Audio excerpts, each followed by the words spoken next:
Very good morning, my dear friends.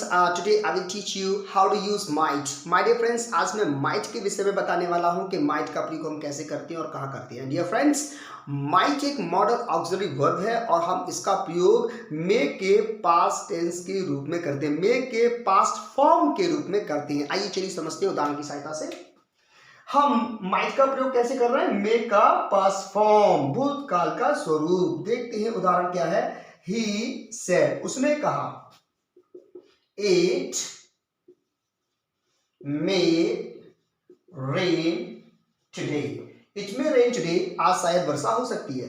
तो उसने कहा, he said कि that आज वर्षा हो सकती है. सेंटेंस में हमने मे का प्रयोग किया. आप इसको और इनडायरेक्ट में जब इस्तेमाल करेंगे तो आप मे का पास्ट फॉर्म माइट यूज करेंगे. माइट रेन और टुडे को इस्तेमाल किया that day.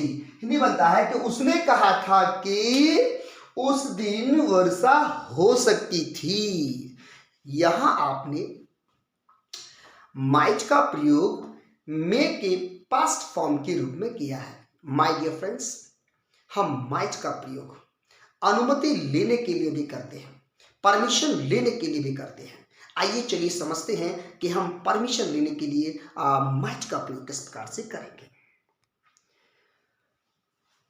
For polite request यानी कि विनम्र निवेदन करने के लिए, परमिशन लेने के लिए हम माइट का प्रयोग करते हैं. समझते हैं उदाहरण की सहायता से.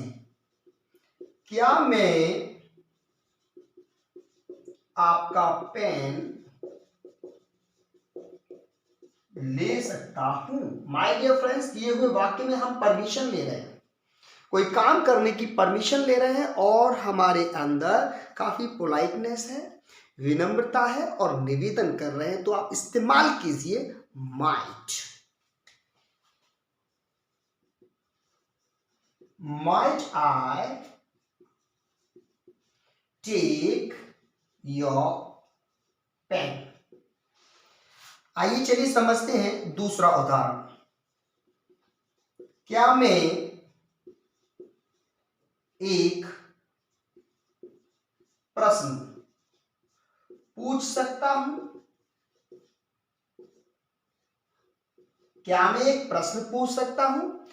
यदि आप विनम्रता पूर्वक रिक्वेस्ट कर रहे हैं और परमिशन ले रहे हैं तो आप माइट का इस्तेमाल कर सकते हैं. माइट आई आस्क अ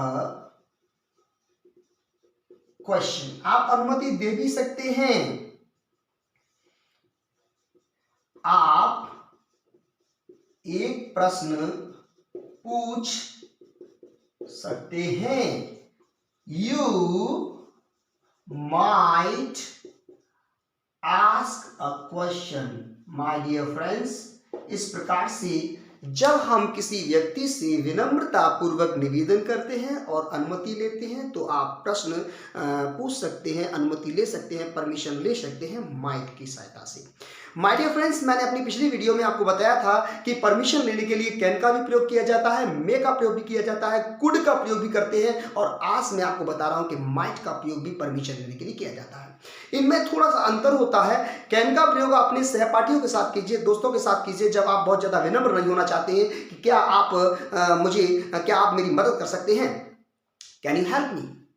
यदि आप मे का प्रयोग करना चाहते हैं तो उसमें काफी विनम्रता होती है, नम्र निवेदन होता है और अधिकतर हम अपने शिक्षकों के साथ में, अध्यापकों के साथ में, अपने पेरेंट्स के साथ में, अपने गार्जियन से और अपने जो एल्डर ब्रदर्स हैं, सिस्टर्स हैं, उनसे अनुमति लेने या देने के लिए परमिशन का प्रयोग करते हैं. जैसे आपने अनुमति ली अंदर आने के लिए, अपने शिक्षक से कहा कि सर क्या मैं अंदर आ सकता हूं? मे आई कम इन सर. क्या मैं बाहर जा सकता हूं? मे आई गो आउट. अपने बड़े भाई से अनुमति ली, भैया क्या मैं आपका पेन प्रयोग कर सकता हूं? मे आई यूज योर पेन.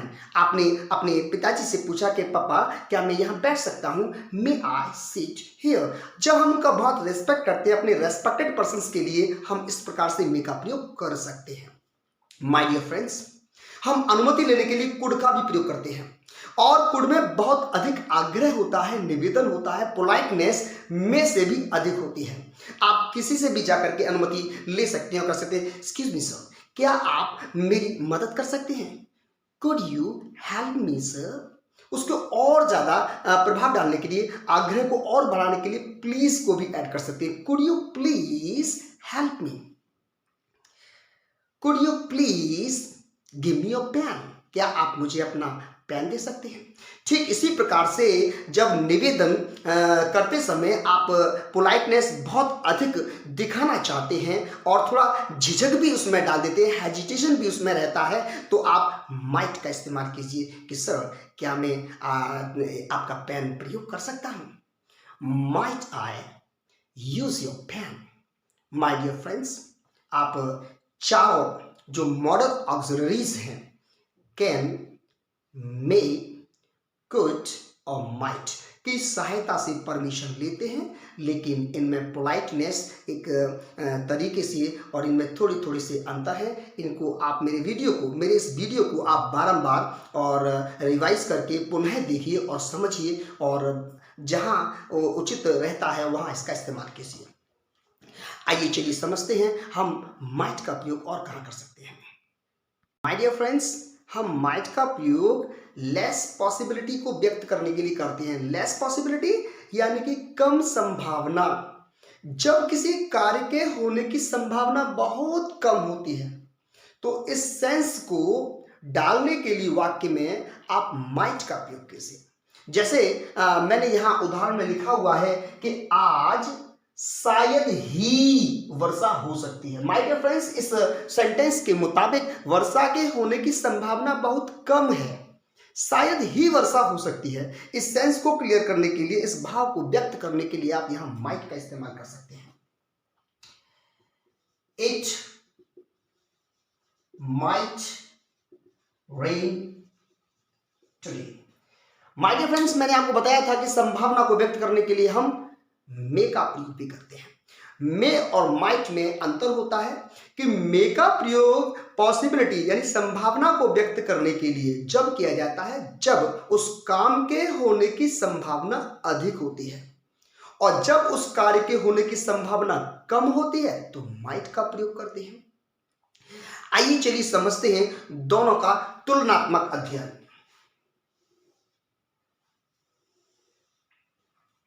मे का प्रयोग करेंगे काय के लिए, फॉर मोर पॉसिबिलिटी, यानी कि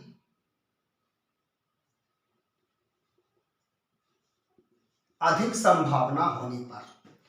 यहां इस्तेमाल करते हैं माइट। माइट का प्रयोग करेंगे कहां, लेस पॉसिबिलिटी। लेस पॉसिबिलिटी यानी कि कम संभावना होने पर। जब किसी कार्य के होने की संभावना अधिक होती है, मोर पॉसिबिलिटी होती है, तो आप इस्तेमाल कीजिए मे। और जब उस कार्य के होने की संभावना बहुत कम होती है तो आप उसे व्यक्त करने के लिए इस्तेमाल करेंगे माइट। आइए चलिए समझते हैं उदाहरण की सहायता से। वह शायद यहां आ सकता है। वह शायद यहां आ सकता है। सेंटेंस बनना चाहिए ही मे come here, he may come here. हम एक और सेंटेंस बना लेते हैं, वह शायद ही यहां आ सकता है। माय डियर फ्रेंड्स, दिए हुए वाक्य में आप जब इस वाक्य से तुलना करते हैं तो हमें पाया जाता है, हम देखते हैं कि इस वाले वाक्य में इस व्यक्ति के आने की संभावना कम है, बहुत कम है। यहां लिखा हुआ है वह शायद यहां आ सकता है, संभावना है शायद आ सकता है, और यहां वह शायद ही आ सकता है। यहां शायद ही आ सकता है, अर्थात आपने संभावना को बहुत कम कर दिया, उसके आने की संभावना कम है, लेस पॉसिबिलिटी है। इसे व्यक्त करने के लिए आप इस्तेमाल करेंगे might. He might come here. My dear friends, जब किसी कार्य के होने की संभावना अधिक होती है तो मे का इस्तेमाल कीजिए, और जब किसी कार्य के होने की संभावना बहुत कम पाई जाती है तो आप माइट का इस्तेमाल करते हैं। आइए चलिए कुछ और उदाहरण की सहायता से समझते हैं। मैं शायद आज दिल्ली जा सकता हूं। आई मे गो टू दिल्ली टुडे। संभावना थोड़ी कम करने के लिए मैं ऐसे बोलूंगा, मैं आज दिल्ली शायद ही जा पाऊं या जा सकता हूं। I might go to Delhi today. वह शायद स्कूल जा सकती है। She may go to school. वह शायद ही स्कूल जा सकती है या शायद ही स्कूल जाए। She might go to school. मेरे पिताजी शायद एक कार खरीद सकते हैं। My father may buy a car. मेरे पिताजी शायद ही एक कार खरीदें। My father might buy a car. My dear friends, इसी प्रकार से आप प्रैक्टिस कीजिए। माय डियर फ्रेंड्स, यदि आपको ये वीडियो अच्छा लगा हो तो please like, share and subscribe, और हाँ, बेल आइकन को दबाना ना भूलिएगा। और just wait for my next video. Thank you very much. Nice meeting with you.